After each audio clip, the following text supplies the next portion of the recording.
saddened you or shocked you as you're going through this process, right, of directing this film, putting it together? And then on the flip side of that, what gave you hope? Man, that's a lot. I'm still shocked, saddened, and in disbelief about it all. I think the biggest problem with this issue is it's quite frankly, it's unbelievable. Like, if you tell anyone that we've never passed higher in America 50, 60 years than 40% literacy, people say you're out of your mind. Like, what are you reading? Like, I have this conversation because I've been talking about this movie now for 2 years. Everyone's like, wait, that's not true. Are you sure you're looking at the right things? I'm like, here's a link. I just spent a 2-year deep dive in it, and I promise you, it's true. So it's really the biggest problem, we just don't believe it. And because, just look, our brains, our minds, our bodies are really good at adapting. Like, there's some sort of weird jitter issue with that projector, the computer or something. Your brain probably forgot about it after 2 minutes. It bothered me the whole time. But your brain's really good at like adapting to that stuff. So what do we do when we have weaknesses that we can't talk to anybody about? We hide them.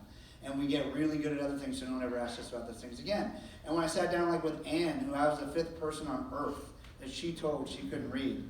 First of all, David comes in there like he's just found a diamond. And he comes on and he's like, you got to interview her. She's like, what are you talking about? I'm like, well, just sit down for a second. She's like, but I'm not here to do that. I'm like, that's fine, just sit down for a second. And so I interview her and she just spills her guts. And she's like, but you don't have permission to use this. I'm like, that's fine, just talk to me.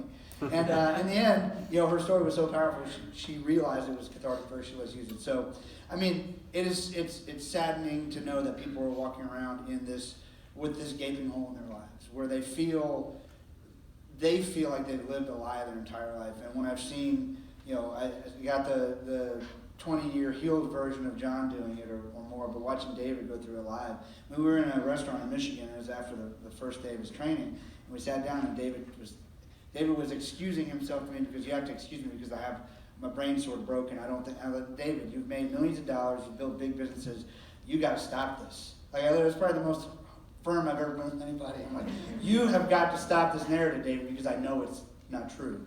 And so when you stop believing it and Nora does her thing and you learn to read, we can talk later. And the next time I saw David, was like a different person. And he truly, truly is. And it's been, so that's what gives me hope. The people on the other side, there is hope, there is a way. As I said, I'm also sad I couldn't put every single person in 80-something minutes of film, but there's more to be done. This is the beginning of the journey. Your story is important. I will find a way, we will find a way to make it into more. And everybody in this room, just by even being here, contributed to making this happen. And this will change an awful lot of lives. I mean, over 300 requests for screenings already. People will realize their questions.